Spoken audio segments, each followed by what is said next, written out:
ప్రియమైన దేవుని వారలారా, క్రొత్త నిబంధన ధర్మశాస్త్రం వంటిదేనా అనేటువంటి ఈ పాఠంలో ధర్మశాస్త్రం అనేది కేవలము ఇశ్రాయేలులకు మాత్రమే సంబంధించిందని, అది అన్ని జనులకు ఏమాత్రము కూడా వర్తించదనియు, అంతేకాకుండా అది వారు చేరినటువంటి కనాను దేశములో మాత్రమే ఆచరించదగినదనియు, ఇతర దేశాలలో అది యూదేతరులు అనగా ఇశ్రాయేల్లో కానివారు ఎవరు ఆచరించవలసినది కాదు అనే విషయాలను మొదటి భాగంలో చూసాం. దేవుడు అది కేవలము యాకోబు సంతానానికి మాత్రమే ఇచ్చాడు. అందులో ప్రధానమైనవి దేవాలయం, బలులు, భూమికి సంబంధించిన విశ్రాంతి, ఇవన్నీ కూడా వారి దేశానికి, వారి యొక్క కంప్లీట్గా ఒక జాతికి మాత్రమే సంబంధించినదిగా మనకు కనిపిస్తుంది. అయినను దేవుడు తన ప్రజలను తన ఎద్దుకు తెచ్చుకొంటలో ఆయన చేసిన ప్రణాళికలు మహా గంభీరమైనవిగా మనకు కనిపిస్తూ ఉంటాయి.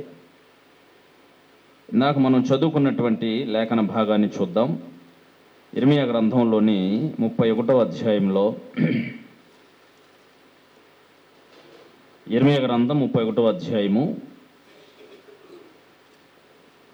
31వ వచనం నుంచి 34 వరకు చదువుకుందాం.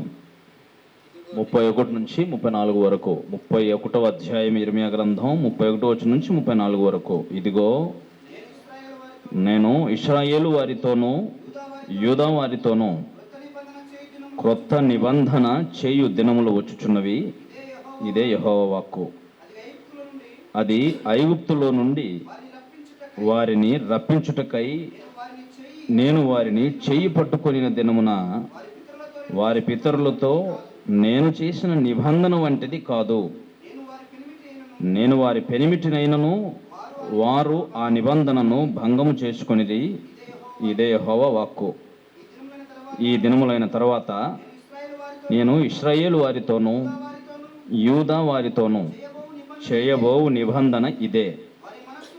వారి మనస్సులలో నా ధర్మ విధిని ఉంచెదను, వారి హృదయముల మీద దాని వ్రాసెదను, ఇదే యెహోవా వాక్కు.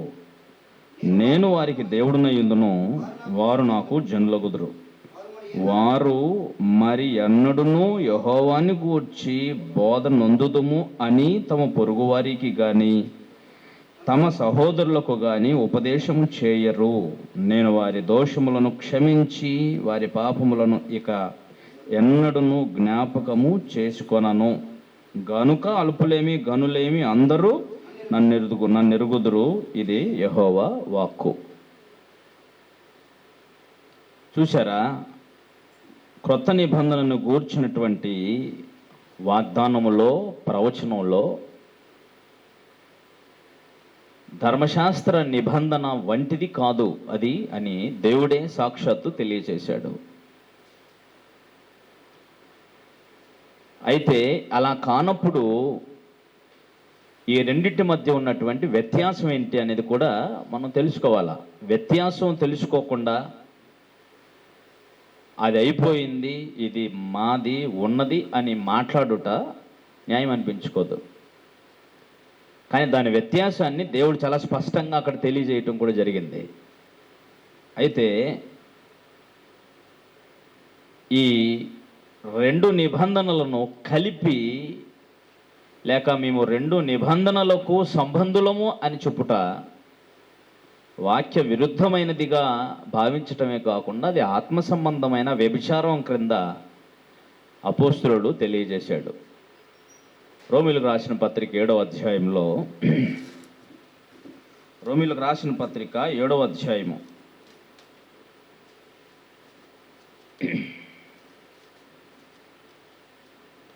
1 నుంచి కొన్ని మాటలు చూడగలిగితే, ఈ సందర్భం మీరు గమనించాల్సిన అవసరం. ఎందుకంటే ఇదేదో భార్యాభర్తలను ఉద్దేశించి చెప్పటానికి ఎన్నుకున్న విషయం కాదు అపోస్తలుడైన పౌలు గారు.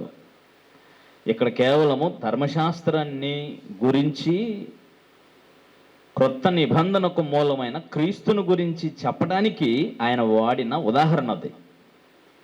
ఓకే, చూడండి ఇప్పుడు సహోదరులారా, మనుషుడు బ్రతికి ఉన్నంత కాలమే ధర్మశాస్త్రం అతని మీద ప్రభుత్వం చేయుచున్నదని మీకు తెలియదా? ధర్మశాస్త్రం ఎరిగిన మీతో మాట్లాడుచున్నా. భర్త గల స్త్రీ భర్త బ్రతికియున్నంత కాలమే ధర్మశాస్త్రము వలన అతనికి బద్ధురాలు గాని, భర్త చనిపోయిన ఎడల భర్త విషయమైన ధర్మశాస్త్రము నుండి ఆమె విడుదల పొందును. కాబట్టి భర్త బ్రతికియుండగా ఆమె వేరొక పురుషుణ్ణి చేరిన ఎడల వ్యభిచారిణి అనబడును గాని, భర్త చనిపోయిన ఎడల ఆమె ధర్మశాస్త్రము నుండి విడుదల పొందిన గనుక వేరొక పురుషుణ్ణి వివాహం చేసుకొనినను వ్యభిచారిణి కాకపోవును. కావున నా సహోదరులారా, మనము దేవుని కొరకు ఫలము ఫలించినట్లు మృతులలో నుండి లేపబడిన క్రీస్తు అను వేరొకని చేరుటకై మీరును ఆయన శరీరము ద్వారా ధర్మశాస్త్రం విషయమై మృతులైతిరి. ఎలాగనగా మనం శరీర సంబంధమైనప్పుడు మరణార్థమైన ఫలమును ఫలించుటకై ధర్మశాస్త్రం వలనైనా పాపేచ్ఛలు మన అవయవంలో కార్యసాధకములై ఉండెను. ధర్మశాస్త్రాన్ని గురించి వివరించటానికి క్రొత్త నిబంధన సంబంధులకుని ధర్మశాస్త్ర నిబంధన సంబంధులకును ఉన్న వ్యత్యాసాన్ని వివరించడానికి చాలా అద్భుతమైన విషయాన్ని చెప్పాడు. ఏంటి అనంటే, క్రొత్త నిబంధన అనే విషయం మాట్లాడాలనుకున్నప్పుడు, క్రొత్త నిబంధన చేయాలి అన్నప్పుడు పాత నిబంధన అని అది మనం అంటున్నాం, కానీ వాస్తవానికి అది పాత నిబంధన కాదు. మనం అంటున్నాం అంటే క్రొత్త నిబంధన సంబంధులు అంటున్నారు. క్రొత్త నిబంధన వచ్చిన తర్వాత అది పాత నిబంధన అనబడుతుంది. కానీ క్రొత్త నిబంధన రాకముందు అది, కాబట్టి అది ధర్మశాస్త్ర నిబంధన అని ఎందుకని మాటిమాటికి వాడుతున్నా. అయితేనే ఆయన ఏమంటున్నాడంటే, క్రొత్త నిబంధన సంబంధులు అసలు క్రొత్త నిబంధన క్రిందికి మనం రావాలి అని అంటే అసలు ముందున్న నిబంధన సంగతి ఏంటి? ఒకవేళ ఆ నిబంధన సజీవంగా ఉందా, అది పూర్తిగా మరణించిన దానితో సమానంగా ఉందా అనే విషయాన్ని బోధించదలంచాడు ఆయన. అదేమిటంటే, ఇక్కడ ధర్మశాస్త్రము అనేది ఒక భర్తట, అదేవిధంగా క్రొత్త నిబంధనకు మూలమైన క్రీస్తు మరొక భర్త. అయితే ఇక్కడ భార్య ఎవరు అంటే ఇశ్రాయేలీయులు, ప్రత్యేకించి ధర్మశాస్త్రం ఎరిగిన వారితో చెప్తున్నాడు. కాబట్టి ఇప్పుడు ధర్మశాస్త్రము యొక్క ప్రభుత్వం ఎలా చేస్తుందనంటే, ఒకవేళ తన భర్త బ్రతికి ఉండగా ఆమె వేరొక పురుషుని చేరినదైతే ఆమె వ్యభిచారిణి యగును. ధర్మశాస్త్ర నిబంధన సజీవముగా నిలిచి ఉండి క్రొత్త నిబంధన క్రిందికి ఎవరైనా వస్తే అది ఆత్మ సంబంధమైన వ్యభిచారం. సో ఈ విషయములో మరి ధర్మశాస్త్ర నిబంధన సంగతి ఏంటి అనే విషయాన్ని ఆయన వివరించదలంచాడు. అంటే ఆయన ఏం చూపించదలుస్తున్నాడంటే, ధర్మశాస్త్రము చనిపోయిన భర్తతో సమానము. ధర్మశాస్త్రం ఏం చెబుతుందంటే, ధర్మశాస్త్ర నిబంధనను బట్టి ఒక భార్యాభర్తలు ఉంటే భర్త బ్రతికుండగా వేరొకరిని చేరితే అది వ్యభిచారము, అది మరణశిక్ష. అయితే భర్త చనిపోతే ధర్మశాస్త్ర నిబంధన నుంచి ఆమె స్వతంత్రాలు చేయబడుతుంది. అప్పుడు వేరొకరిని పెళ్లి చేసుకున్న ఎడల ఆమె వ్యభిచారిణి కాకపోను. చాలా స్పష్టంగా ఆయన తెలియజేశాడు. అంచేత ఇప్పుడు ధర్మశాస్త్రమును గూర్చి చనిపోయిన భర్తతో పోల్చి చూపిస్తున్నాడు పౌలు గారు అక్కడ. ఓకే, ఇప్పుడు అది ఎలా చనిపోయింది, ఎప్పుడు చనిపోయింది అనేది కదా ఇప్పుడు మనం ఆలోచన చేయాల్సిందే. ఆ విషయాన్ని జాగ్రత్తగా మనం ఆలోచించేద్దాం. అయితే ఇక్కడ మనం చదువుకున్న మాటల్లో చూసారా, ఇందాక మీరు మనం చదివిన 31వ అధ్యాయాన్ని చూడండి. అక్కడ కొన్ని మాటలు ఉన్నాయి, బహుశా మీరు అలాగా ఆలోచించారో లేదో నాకు తెలియదు, కానీ ఇప్పుడు ప్రశ్నించి ఆలోచన చేస్తూ ముందుకెళ్దాం. ముందు చేయబడిన నిబంధన వంటిదైతే కాదు అనే దాన్ని మీరు గుర్తుంచుకోండి. ఫస్ట్ ఇవ్వబడిన క్రొత్త నిబంధన ఇశ్రాయేలుతో ఐగుప్తు దేశంలో తీసుకొచ్చే మార్గ మధ్యంలో సినాయి అరణ్యం, సినాయి కొండ దగ్గర ఇచ్చిన ధర్మశాస్త్రం వంటిది మాత్రం కాదు. అది దానికి దీనికి చాలా వ్యత్యాసం ఉందనేది స్పష్టం చేశాడు, దేవుడే చేశాడు. రెండో విషయాన్ని గమనించగలిగితే ఏమంటున్నాడంటే ఆయన, 33వ వచనంలో, ఈ దినములైన తరువాత ఇశ్రాయేలు వారితో యూదా వారితో క్రొత్త నిబంధన చేస్తా అంటున్నాడు. ఏ దినములైన తర్వాత? ఏ దినములు? ఏ దినాల గురించి చెప్తున్నాడు ఆయన?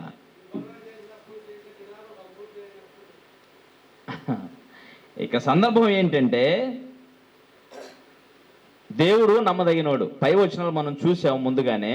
నేను వారి పెనిమిటినైనను వారు ఆ నిబంధనను ఏం చేసుకున్నారు? భంగము చేసుకొనిరి అని అన్నాడు. ఇక్కడ నిబంధనలో ముందు నుంచి మనం ఆలోచించినట్టుగానే, నిబంధన అన్నది దేవుడు మనుషులతో సంబంధం కొనసాగించదలచిన ప్రతిసారి ఏం చేశాడంటే, నిబంధన లేకుండా సంబంధం కొనసాగించలే.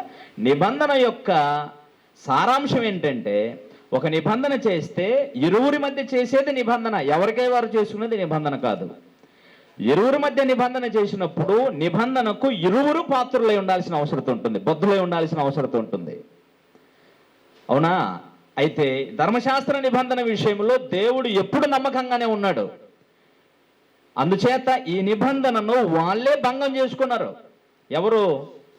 ఇశ్రాయేల్ ప్రజలే. దేవుడైతే నమ్మకంగా ఉన్నాడు. అందుచేతనే క్రొత్త నిబంధనలో కూడా మనకు కనిపించేది ఏంటంటే, పూర్వం నుంచి కూడా ఆయన వ్యక్తిత్వంలో మనము నమ్మదగని వారమైనను ఆయన నమ్మదగిన వాడుగా ఉండును. నిబంధన విషయంలోనైనా, మాట విషయంలో అయినా, వాగ్దానం విషయంలోనైనా ఆయన చెప్పింది చేస్తాడు. విచిత్రమైన విషయం ఏంటంటే, ఆయన ఎవరితోనైనా నిబంధన చేస్తే భవిష్యత్తుకు సంబంధించి నిబంధన ఎవరితో చేశాడో నిబంధనను తీసుకున్న వారు సజీవంగా ఉండకపోయినా ఆయన తన నిబంధన నెరవేరుస్తాడు. అబ్రహాంతో దేవుడు నిబంధన చేశాడు. అబ్రహాం బ్రతికొండ అవసరం లేదు, అబ్రహాం మాటిచ్చా దాని ప్రకారంగా నేను తీసుకెళ్తానని చెప్పాడు, అంతే. తీసుకెళ్ళాడు. అలాగే చాలా ఉన్నాయి. నిబంధన ఒకసారి చేస్తే దేవుడు ఆ విషయంలో ఎప్పుడు నమ్మకంగా ఉంటాడు. అదే ఆయన వ్యక్తిత్వం, గొప్పతనం అయింది. అంచేత నిబంధన వాళ్ళు భంగం చేసుకున్నారు, కానీ నేను మాత్రం ఆ విషయంలో ఖచ్చితంగానే ఉన్నా. ఇప్పటికీ వాళ్ళు వస్తే వారితో సంబంధాన్ని కొనసాగించడానికి సిద్ధంగా ఉన్న విషయమే ఇర్మీయా గ్రంథంలో మనకి తెలియజేస్తున్న సమాచారం, వాళ్ళకి తెలియజేసిన సమాచారం. ఇక వీరిని గురించినటువంటి విషయం చూడండి. ఇప్పుడు వాళ్ళు భంగం చేసుకున్నారు, అయినా ఈ దినములైన తర్వాత కొత్త నిబంధనకు చేయాలనుకున్నప్పుడు మరి నిబంధన సంగతి ఏంటి? ముందున్న నిబంధన సంగతి ఏంటి అంటే, అది ఎప్పటి వరకు సజీవంగా ఉంటుంది? ఖచ్చితంగా అది నెరవేరేంత వరకు నేను దాన్ని సజీవంగా నిలుపుకుంటా. అది ఈ దినములైన తర్వాత అంటే అది నెరవేరేంత వరకు అది నా దృష్టిలో సజీవంగానే ఉంటుంది. అది దేవుని యొక్క ఉద్దేశం. వీళ్ళు భంగం చేసుకుంటే మరి ఆయన కూడా భంగం చేసి ఆయన కూడా మాట తప్పాడు అనుకోండి, ఏమైంది? నువ్వేమన్నా ఖచ్చితంగా ఉన్నావా అని అడుగుతారు మనుషులు. అంచేత ఎంత స్పష్టంగా చెప్పాడు చూడండి దేవుడు. మనుషులు నమ్మదగిన వారు కాకపోయినా ఆయన మాత్రం నమ్మదగిన వాడుగానే ఉంటాడు. కనుకనే ఈ నిబంధనను అది నెరవేర్పు జరిగేంత వరకు నా దృష్టిలో సజీవంగా నిలుపుకుంటాను. అది అంటే నెరవేరేంత వరకు, ఈ దినములైన తర్వాత అంటే నెరవేర్చబడే వరకు అని అర్థం. నెరవేర్చబడే దినాలు వచ్చే వరకు అది నా దృష్టిలో సజీవంగానే ఉంటుంది. ఎందుకు తీసేశాడు? నిబంధన తీసేయడానికి ఇంకో కారణం ఏమని చెప్పగలరా? వాళ్ళు భంగం చేసుకున్నారు, ఓకే, ఇంకేమైనా కారణం ఉందా? అది కూడా ఉంది. సో పేతురు గారు చెప్పారు, యాకోబు గారు చెప్పారు కదా, వేరే ప్రాంతాల్లో సువార్త ప్రకటించడానికి వెళ్ళినప్పుడు, ఎందుకయ్యా ధర్మశాస్త్ర కాడి వాళ్ళ మీద పెడతారు, మనము పితరులు మోయలేనిది అని అన్నారు. సో దీన్ని బట్టి మనకి ఏమర్థం అవుతుంది? ధర్మశాస్త్రం కఠినమైనదా? మరి బరువు ఎట్లయింది కాడి? అది విషయం ఏంటంటే, వాస్తవానికి అది కఠినంగా కనిపించింది. ఒకవేళ అది కఠినమైనది అయి ఉంటే, కఠినమైన దాన్ని ఆజ్ఞలు ధర్మశాస్త్రం వాళ్ళకిచ్చి వాళ్ళు దాన్ని మీరినప్పుడు వారిని శాపగ్రస్తులుగా తీర్చి, పాపులుగా తీర్చి, శిక్షకు పాత్రలను చేశాడు అనుకోండి దేవుడు, ఏమవుతుంది ఇప్పుడు? అది ఇప్పుడు ఏంటంటే, నేను చెప్తున్న లాజిక్ ఏంటంటే, ఆ నిబంధనను నెరవేర్పు జరగకుండా దాన్ని కొట్టివేసి కొత్త నిబంధన ఇచ్చాడు అనుకోండి, ఎవరు అబద్ధికుడు అవుతారు? ఎలాగా? ఎందుకంటే మనుషులు నెరవేర్చడానికి ఇచ్చాడు దాన్ని. ఎవరూ నెరవేర్చలేదు ఇశ్రాయేలీయులు అయితే కదా, ఎవరూ పాటించలేదు. ఎవరూ పాటించలేరు గనుక, ఎవరు దీన్ని ఆచరించట్లేదు గనుక ఇది కఠినమైనది కాబట్టి తీసేశాడా? ఒకవేళ కఠినమైనది గనుక ఉద్దేశంతో తీసేసి ఉంటే మాత్రం దేవుడు అన్యాయస్తుడయ్యే ప్రమాదం ఉంది. ఎందుకు అంటే మనుషులు పాటించలేనిది, అనుసరించ సాధ్యము కాని అంత కఠినమైనది ఇచ్చి దాన్ని మీరితే మీరు శిక్షకు పాత్రలు అవుతారని దేవుడు చెబితే అన్యాయం కదా అది. మేము మోయగలిగిన బరువు పెట్టండి, మేము మోయలేని బరువు మీరు పెట్టి దాన్ని మోయలేకపోతే చంపేస్తారంటే శాడిజం, అది దుర్మార్గం కదా. ఇంత అన్యాయమా అన్నట్టుగా ఉంటుంది. కాబట్టి ఖచ్చితంగా అది నెరవేర్చి తీరాలి. సో నెరవేర్చి తీరాలి అని అంటే అది నెరవేర్పు జరిగేంత వరకు ఆయన దృష్టిలో ఎందుకు సజీవంగా ఉంచుకోవాలి అని అంటే నిబంధన చేసింది ఆయనే కనుక ఖచ్చితంగా ఆయన దృష్టిలో అది నెరవేర్పు జరిగి తీరితేనే కొత్త నిబంధన చేయడానికి ఆస్కారం ఉంది, లేకపోతే చేయడానికి అవకాశమే లేదు. మరి ఎవరు నెరవేర్చలేరు. నెరవేర్చినంతకాలం అది సజీవంగానే ఉంటుంది. అది సజీవంగా ఉన్నంతకాలం క్రొత్త నిబంధన చేయి సాధ్యం కాదు, వీలు పడదు. అర్థమవుతుంది కదండి. కాబట్టి అది నెరవేర్చాలి. దేవుడు న్యాయవంతుడని రుజువు చేయబడాలి. కొత్త నిబంధన అన్నది తర్వాత చేయబడాలి. ఈ విషయమై యేసు ప్రభువు వారు శరీరధారిగా వచ్చి దాన్ని నెరవేర్చేంత వరకు దేవుని దృష్టిలో అది సజీవంగా ఉంటుంది. అర్థమవుతుంది కదండి. ధర్మశాస్త్రం దేవుని దృష్టిలో ఎప్పటి వరకు సజీవంగా ఉంటుందంటే అది నెరవేర్చబడే వరకు. నెరవేర్పు జరగకపోతే మాత్రం అది ఎప్పటికీ సజీవంగానే ఉంటుంది. అది నెరవేర్పు జరగకపోతే అది సజీవంగా ఉంటే కొత్త నిబంధన చేయటం జరగదు. పౌలు గారు కూడా పరిశుద్ధాత్ముడు అదే చెప్పాడు. అది సజీవంగా ఉండగా ఇంకొక నిబంధన చేస్తే ఆ నిబంధనకు సంబంధాలుగా మనం ఉన్నాం అనుకుంటే అది ఆత్మ సంబంధం వ్యభిచారం అని చెప్పాడు. సో అవకాశాన్ని దేవుడే కల్పించిన వాడు అవుతాడు. మరలా అలా జరగలేదు.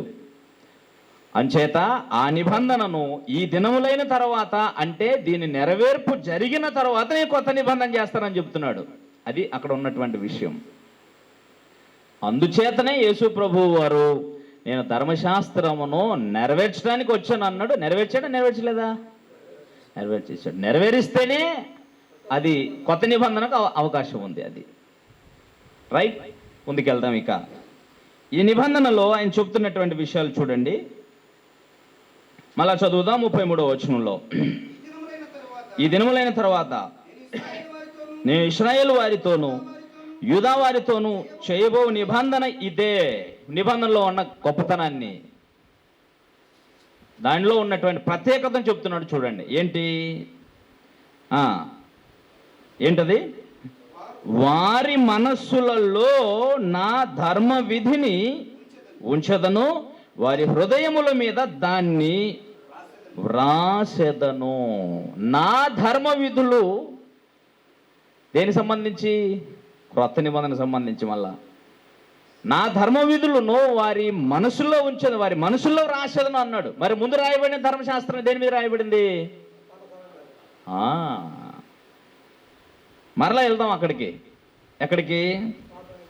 క్రొత్త నిబంధనలోని 2వ పత్రికలోని, కొరింథీయుల 2వ పత్రికలో 3వ అధ్యాయాన్ని చూద్దాం.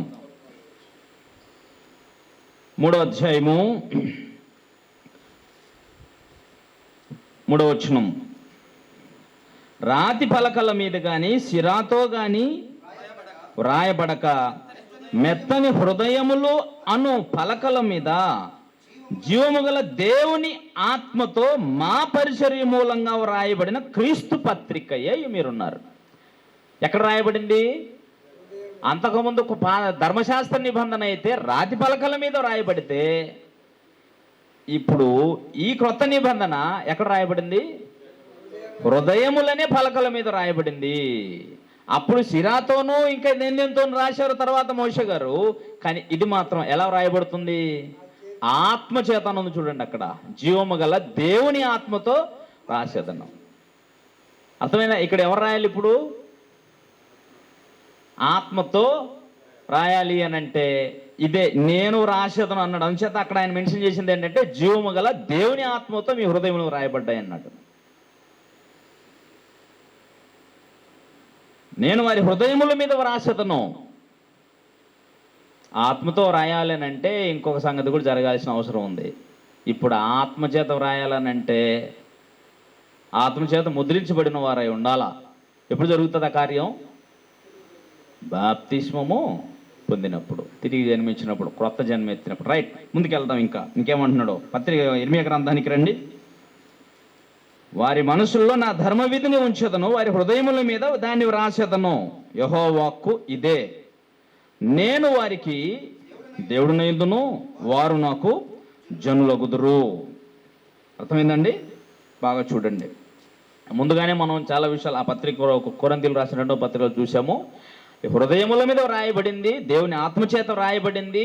ఆ ధర్మశాస్త్ర నిబంధన అక్షరమని, అది చంపేదని, మరణ కారణమగు పరిచర్య అని చెప్పాడు. అది క్రొత్త నిబంధన అయితే అది జీవింపజేసేదని, అది ఆత్మ సంబంధమైనదని కదా కంప్లీట్గా వివరంగా చెప్పేశాడు. అలాంటి పరిచర్య అది క్రొత్త నిబంధన. అది ఆత్మ సంబంధమైంది, శరీర సంబంధమైంది కాదు. అది జీవింపజేసేది, అది మరణ కారణమైన పరిచర్య కాదు కదండి.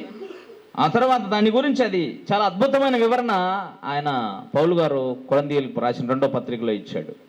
రైట్, ఇప్పుడు దీని గురించి ఏం చెబుతున్నాడో చూడండి. వారి హృదయంలో రాసేదను,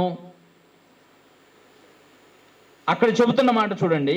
ఇక 34వ వచనంలో, నేను వారికి దేవుడునైందును, వారు నాకు.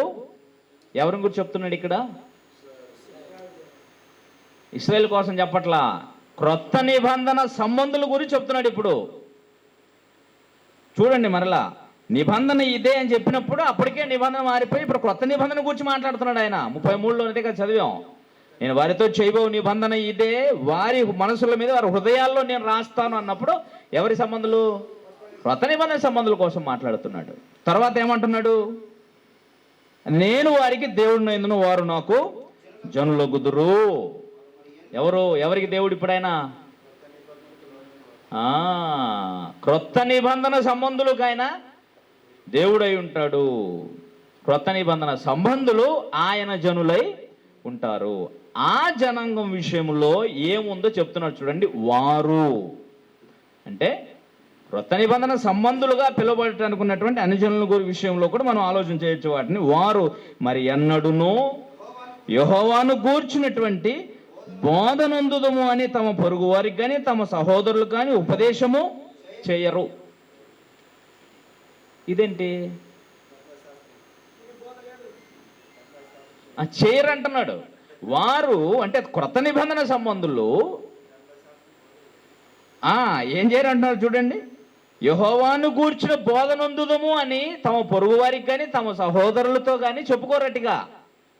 ఏంటిది? సందర్భం ఏంటంటే, దేవుడు ధర్మశాస్త్రాన్ని ఇచ్చినప్పుడు దేవుని జనులు అవ్వాలనంటే ఒకప్పుడు ధర్మశాస్త్ర నిబంధనను బట్టి ఎప్పుడు దేవుని ప్రజలు అవుతారు? జనం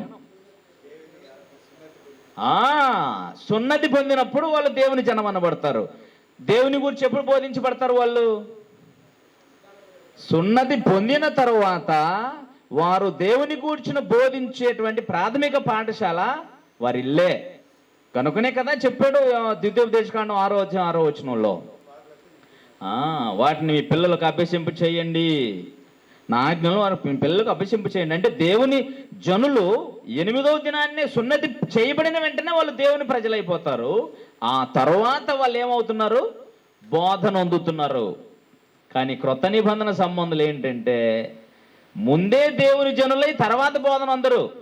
ముందుగానే బోధించబడిన వారై క్రొత్త జనం అనేది నిబంధన సంబంధులుగా మార్చబడతారు. అర్థమైంది కదండి? అంచేతనే మీరు బోధించుకోరు. యెహోవాను గూర్చిన బోధనందుదము రండి అని చెప్పుకోరు. యెహోవాను గూర్చిన జ్ఞానం ఎవరికి అవసరం? ఇశ్రాయేలీయులకు, ప్రజలకు అవసరం. ఓకే ఆవేశపడకు. ఓకే, ఏమండి? యెహోవాను గూర్చిన బోధనందుదము. ఈ విషయం మీకు హోషేయ గ్రంథంలో కూడా 6వ అధ్యాయంలో తెలియజేయబడుతుంది. 3వ వచనంలో యెహోవాను గూర్చిన బోధనను రండి అని చెప్పేసి ఒకరితో ఒకటి చెప్పుకుంటాడు. విషయం ఏంటంటే ముందు ఇక్కడ ఎలాగ దేవుని ప్రజలు అవుతారు అనేది నిబంధన సంబంధం ఉద్దేశించి చెప్తున్నాడు. అది మనం అక్కడ ఉన్నాం. వాళ్ళైతే ముందుగా దేవుని జనులై సున్నతి పొంది దేవుని జనులు అవుతారు. తర్వాత వచ్చి బోధించబడతారు ఇంట్లో తల్లిదండ్రుల చేత. అయితే క్రొత్త నిబంధన సంబంధులైతే మాత్రం ముందుగానే బోధించబడి హృదయపూర్వకంగా సిద్ధపడి బాప్తిస్మం పొంది దేవుని జనులు అవుతారు. అంటే ముందుగా బోధించబడి బాప్తిస్మం పొందుతారు అని విషయం చెప్తున్నాడు. ఓకే, రెండో విషయంకి ముందుకెళ్దాం. ఇంకేం చెప్తున్నాడు చూడండి. వారు మరెన్నడూ యెహోవాను గూర్చి బోధనందుదమని తమ పొరుగు వారితో కానీ తమ సహోదరులతో కానీ ఉపదేశము చేయరు. నేను వారి దోషమును క్షమించి వారి పాపములు ఇక ఎన్నడూను జ్ఞాపకము చేసుకొనను. కొత్త నిబంధన సంబంధం ఉద్దేశం చెబుతున్నమాట మర్చిపోకండి. పాత నిబంధన కథ ఏంటి? ధర్మశాస్త్ర నిబంధన పరిస్థితి ఏంటి? ఆ నిబంధనలో జరుగుతున్న బలులన్నీ ఏం చేస్తాయి అని చెప్పాడు హెబ్రీ గ్రంథకర్త 10వ అధ్యాయము. 10వ అధ్యాయము వాళ్ళు ఎన్ని బలులు చేసినా ఏం చేయబడుతుందో చెప్తున్నాడు చూడండి. అది వారి బలులను బట్టి జరిగేటువంటి కార్యం. క్రొత్త నిబంధన సంబంధుల కార్యం డిఫరెంట్గా ప్రత్యేకంగా ఉంటుంది. చూద్దాం.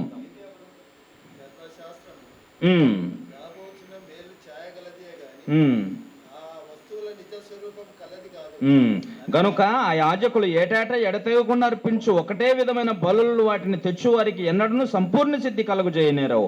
అలాగూ చేయగలిగిన ఎడల సేవించు వారు ఒక్కసారి శుద్ధపరచబడిన తర్వాత వారి మనస్సాక్షికి పాప జ్ఞప్తి ఇకను ఉండదు. గనుక వాటిని అర్పించడం మాని ఉండేవాళ్ళు. అయితే ఆ బలులను వాళ్ళు ఏం చేశారంటే అర్పించుచుండుట చేత ఏటేటా పాపములు జ్ఞాపకమునకు వచ్చుచున్నవి. ఎడ్ల ఎక్కువ మేకల యొక్క రక్తము పాపలను తీసివేయుట అసాధ్యం. అంటే ధర్మశాస్త్ర నిబంధనను బట్టి అర్పించబడే బలులను బట్టి ఏం జరుగుతుందంటే ఖచ్చితంగా వీళ్ళు సంవత్సరానికి 3 సార్లు తప్పనిసరిగా దేవాలయంలో పురుషులందరూ కనబడాలి. వచ్చేటప్పుడు ఒట్టి చేతులతో రాకూడదు.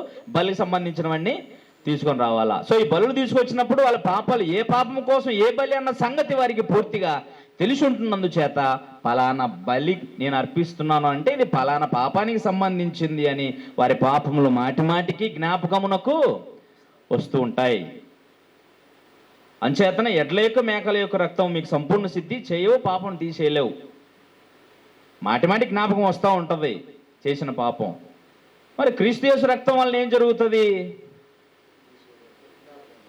హెబ్రీ పత్రిక 9వ అధ్యాయం 14వ వచనం చూడండి. హెబ్రీ పత్రిక 9వ అధ్యాయం 14వ వచనం. నిత్యుడొక ఆత్మ ద్వారా తాను దేవునికి నిర్దోషిగా అర్పించుకొని క్రీస్తు యొక్క రక్తము నిర్జీవ క్రియలను విడిచి జీవము గల దేవుని సేవించుటకు మీ మనస్సాక్షిని శుద్ధి చేసి మీ పాపాలు జ్ఞాపకానికి రాకుండా చేసే కార్యక్రమంలో మరొక ఆయన పాత్ర ఉంది ఇక్కడ. ఎవరు? యేసు క్రీస్తు యొక్క బలియాగం. ఆయన తాను దేవునికి సమర్పించుకున్నందు చేత. అదే బలులైతే అవి ఎందుకు అర్పించబడుతున్నాయో వాటికి తెలియదు. తీసుకెళ్ళావు, బలి ఇచ్చేసావు కదా. అయితే యేసుక్రీస్తు తాను ఎందుకు చనిపోతున్నాడనే సంగతి ఆయనకి తెలుసు. అవునా? ఇక్కడ పాప ప్రాయశ్చిత్తార్థమై ప్రజలు చేస్తున్న బలులను బట్టి బలవంతముగా జంతువులను తీసుకెళ్తున్నారు. వాటి వలన మనుషులకి ఏమాత్రం ప్రయోజనం కలుగుతుందో జంతువులకి తెలుసా? తెలియదు. అసలు ఈ ప్రజల పాపం కొరకే మమ్మల్ని అర్పిస్తున్నారన్న సంగతి వాటికి అసలే తెలియదు. అయితే ప్రభువైన యేసుక్రీస్తు తాను నిత్యుడగు ఆత్మ ద్వారా తాను దేవునికి నిర్దోషినిగా అర్పించుకున్నందు చేత ఆయన రక్తము వలన మన మనస్సాక్షిని శుద్ధి చేసి ఎన్నటికీ మన పాపాలు జ్ఞాపకం రాకుండా చేస్తుంది. ఎందుకంటే మాటిమాటికి నువ్వు ఆ బలిని అర్పించే కార్యక్రమం నీకు ఇక లేదు. సరికదా, నీకోసం నేనే బలైపోయానని స్వయంగా చెప్పేశాడు. పైగా నేను నీకు బలైపోయాను అని చెప్పడం కొరకే ఆయన రక్తం ద్వారా శాశ్వతమైన నిబంధన చేసి పెట్టేశాడు. చాలా అద్భుతమైనటువంటి నిబంధన అది. అంచేత నేను వారి పాపములు ఎన్నడూను ఇక జ్ఞాపకము చేసుకొనను. ఎందుకు జ్ఞాపకం చేసుకోవడం అంటే నిబంధన అలాంటిది.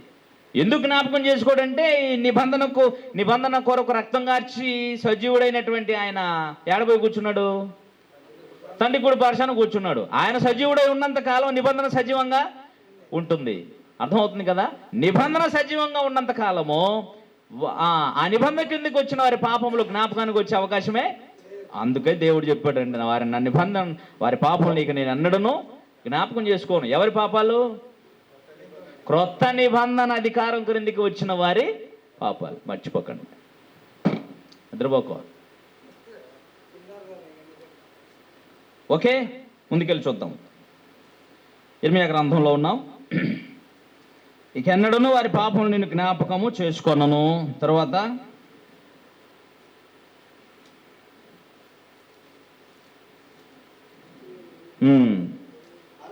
గనుక ఇక అల్పులేమి ఘనులేమి అందరూ నన్ను ఎరుగుదురు, ఇదే యెహోవా వాక్కు. ఇది అందరికీ ఇవ్వబడేటువంటి గొప్ప అవకాశం. ఇంకా ఈ నిబంధన రాజ్యం పరిస్థితులు ఎలా ఉంటాయో తర్వాత కాలంలో యెషయా గ్రంథం 2వ అధ్యాయాన్ని కానీ మీకా గ్రంథం 4వ అధ్యాయాన్ని కానీ తెలుసుకుంటే చాలా అద్భుతంగా ఉంటుంది. ఆ నిబంధన సంబంధులు ఎలా ఉండబోతారో వారి జీవన శైలిని గురించి కూడా అక్కడ రాసి పెట్టేశాడు ఆయన. ముందుగా ఇక్కడ నిబంధన ఎటువంటిదనంటే ఇంతకు ముందు ఉన్నటువంటి నిబంధన వంటిది కాదు. ఆ నిబంధన న్యాయాన్ని కోరుతుంది. దాంట్లో పాపక్షమాపణను ప్రసాదించే అవకాశమే లేదు. దాన్ని గైకొంటే నేను నీతిమంతునిగా తీరుస్తానంటది. దాన్ని మీరితే నువ్వు దోషివి, శిక్షార్హుడివే అంటది. అంతే. న్యాయం కోరుతుంది ధర్మశాస్త్రం, న్యాయాన్నే మాట్లాడుతుంది. దానిలో ఏముండో తెలుసా? పాప క్షమాపణ అనేది మాత్రం పొరపాటును కూడా నువ్వు తప్పు చేశావు అంటే శిక్షార్హుడివే అంటది. అదే క్రొత్త నిబంధన అయితే కృపచేత, ఇది కృపా సంబంధమైనది, అది న్యాయ సంబంధమైనది. వాస్తవానికి దేవుడు న్యాయవంతుడు కదా, కనుకనే దేవుని న్యాయమును బట్టి వాస్తవానికి పాపమునకు శిక్ష జరిగి తీరాల్సిందే. ఎందుకంటే ఆయన వ్యక్తిత్వం ఏంటి? నేను దోషిని నిర్దోషిగా ఎంచను. ఒక్కసారి నువ్వు దోషి అయ్యావనంటే నేను నిర్దోషిగా తీర్చే సమస్య అసలు అవకాశమే లేదంటున్నాడు ఆయన. అలాంటప్పుడు నిన్ను నిర్దోషిగా తీర్చాలి అని అంటే నీ పక్షాన అక్కడ సరిగ్గా ప్రాయశ్చిత్తం జరిగి ఉండాలా. అదే యేసు ప్రభు వలన జరిగింది. అందుకనే ఆ ప్రాయశ్చిత్తం కొరకే ఆ విషయం రోమపత్రిక 8వ అధ్యాయం చదవండి, ముగించేసుకుందాం. 8వ అధ్యాయంలో చెప్పిన విషయం ఏంటో ఇప్పుడు మీకు అర్థమవుతుంది. చూడండి, రోమిలకు రాసిన పత్రిక 8వ అధ్యాయము 1 నుంచి. కాబట్టి ఇప్పుడు క్రీస్తు యేసునందున్న వారికి ఏం లేదు, ఏం లేదు, శిక్ష లేదని చెప్పకండి, అబద్ధం. శిక్షించే చట్టం లేదంటున్నాడు ఆయన. విధి అంటే చట్టం, అర్థమైందండి? విధి అంటే చట్టం, శిక్షించే చట్టం లేదు. ఎవరికి? క్రీస్తు నందున్న వాడికి. ఎందుకు లేదు బాబు అంటే వివరణ ఇచ్చాడు కింద. ఏమని? క్రీస్తు యేసునందు జీవమునిచ్చు ఆత్మ యొక్క నియమము పాప మరణముల నియమము నుండి నన్ను విడిపించెను. అర్థమైందండి? క్రీస్తు యేసునందున్న వాడికి శిక్షించేటువంటి చట్టం లేదు. ఎందుకు లేదు అని అంటే క్రీస్తు యేసునందు జీవమునిచ్చే ఆత్మ యొక్క నియమం ప్రవేశపెట్టబడింది. జీవమునిచ్చే ఆత్మ సంబంధమైన మరొక చట్టం ప్రవేశపెట్టబడింది. ఆ చట్టం ఏం చేసిందంటే నన్ను ఒక చట్టం నుంచి విడిపించింది అంటున్నాడు. ఏంటి ఆ చట్టం? పాప మరణముల నియమము. పాప మరణముల నియమము అంటే చట్టం. పాపము చేసిన వాడు చావవలసిందేనన్న చట్టము నుంచి పాపము చేసిన వాడు బ్రతికే అవకాశం ఉందన్న మరో చట్టము విడిపించింది. అది ఎలా జరిగిందో వివరిస్తున్నాడు, జాగ్రత్తగా చూడండి. ఇక ఎలాగంటే ధర్మశాస్త్రము దేన్ని చేయజాలకపోయేనో. ఏం చేయజాలకపోయిందండి ధర్మశాస్త్రం? ధర్మశాస్త్రం చేయజాలకపోయింది ఏంటి? పాప క్షమాపణను ఇవ్వద్దు. ధర్మశాస్త్రం న్యాయం ఏంటి? ముందు నుంచి ధర్మశాస్త్రం న్యాయం నీకు అర్థమై ఉంటే పాపం చేసిన వాడు కాదు. దేవుడు ధర్మశాస్త్రమును గురించి మాట్లాడేటప్పుడు మీరేమి విడిచిపెట్టారు? న్యాయాన్ని, కనికరాన్ని, విశ్వాసాన్ని విడిచిపెట్టారు అన్నాడు.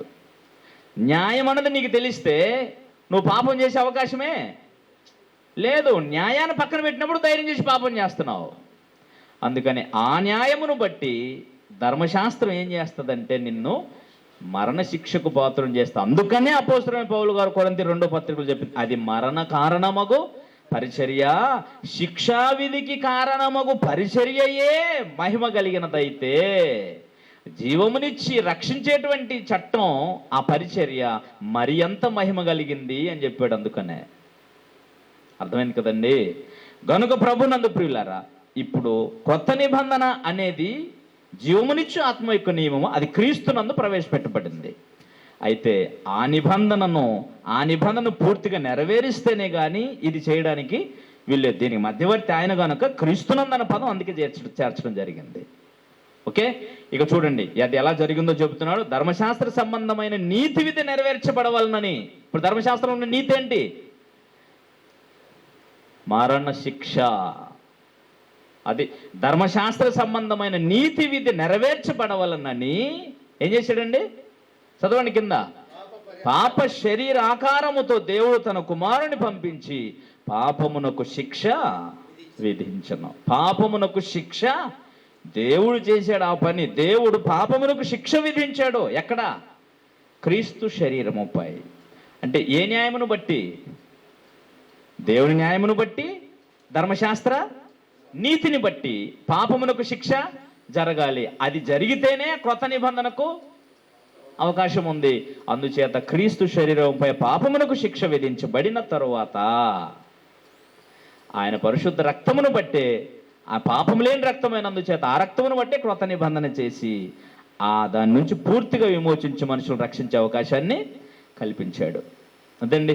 కనుక ధర్మశాస్త్ర నిబంధన వంటిది కాదు క్రొత్త నిబంధన. దానికి దీనికి చాలా వ్యత్యాసం ఉంది. అలాంటి నిబంధనకు మనల్ని పాత్రలు చేసినప్పుడు ఇప్పుడు ఆ నిబంధన సంబంధుల పరిస్థితులు ఎలా ఉన్నాయో ఒకసారి మనం కూడా పరీక్షించుకోవాల్సిన అవసరం ఉంది. అర్థమవుతుందండి? ఇప్పుడు ఆ నిబంధనే అంతా, దాని గురించి ఏం చెప్పాము ఒకసారి మళ్ళీ చదువుదామే. కొరింథీయులకు రాసిన 2వ పత్రికలో 3వ అధ్యాయంలో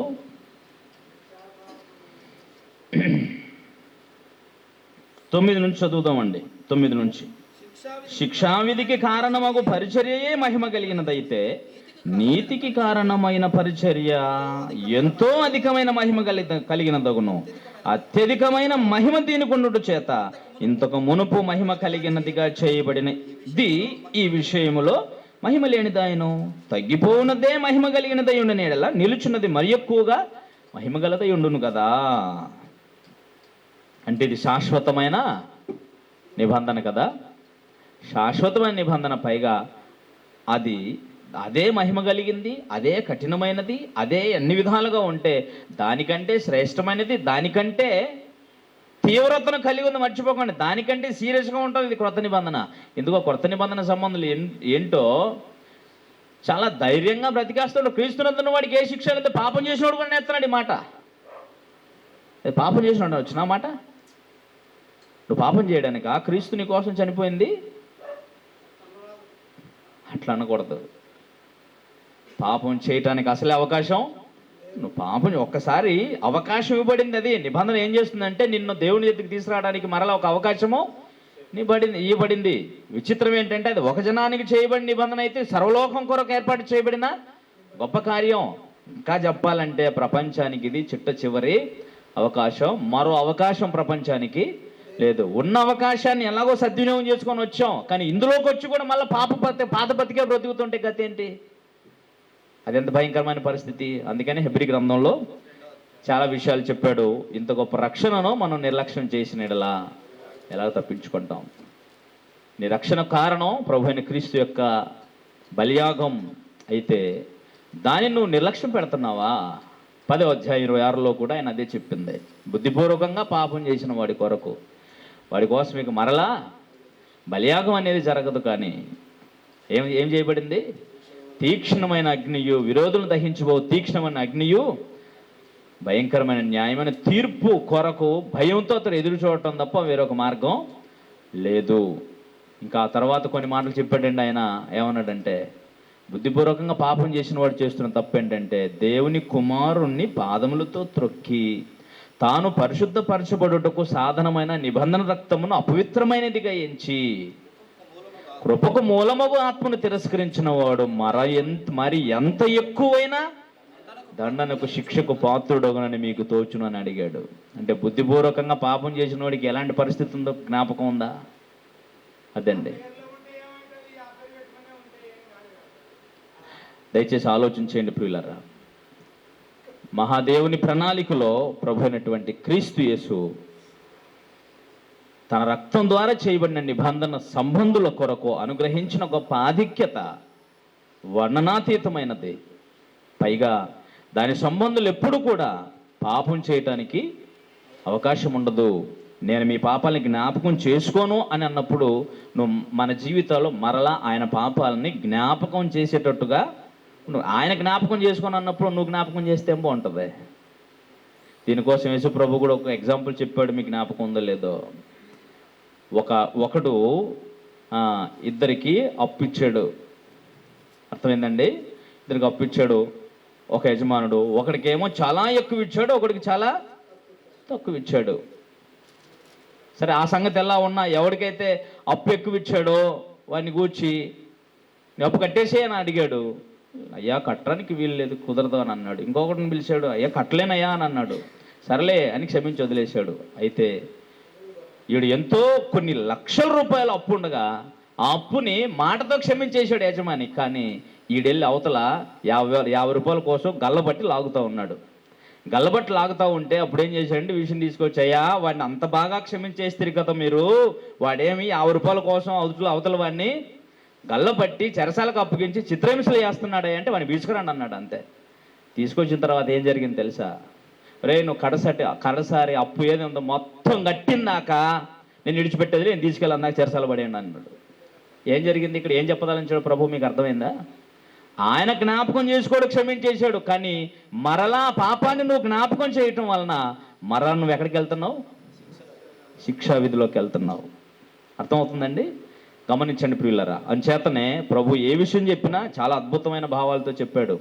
క్రొత్త నిబంధన సంబంధులుగా ఉంటూ ఇష్టమైనట్టుగా బ్రతికేస్తూ మాకేం పర్వాలేదు. కొంతమంది క్రీస్తు సంఘస్థులు ఉంటారండి, గర్వకారణం నాకు వాళ్ళంటే చాలా అతిశయం. కానీ మహానుభావులు నమస్కారం చేసి చెప్పాలా, ఇంక క్రీస్తు సంఘంలో ఉన్న మాకు తప్ప పరలోకం ఎవడికి రాదన్నట్టుగా బతికేస్తున్నారు. ఏంటిది? దాని సంగతి తర్వాత చర్చిద్దాం అవసరమైనప్పుడు. ఓకే, దయచేసి గమనించండి దేవుని సంబంధులారా.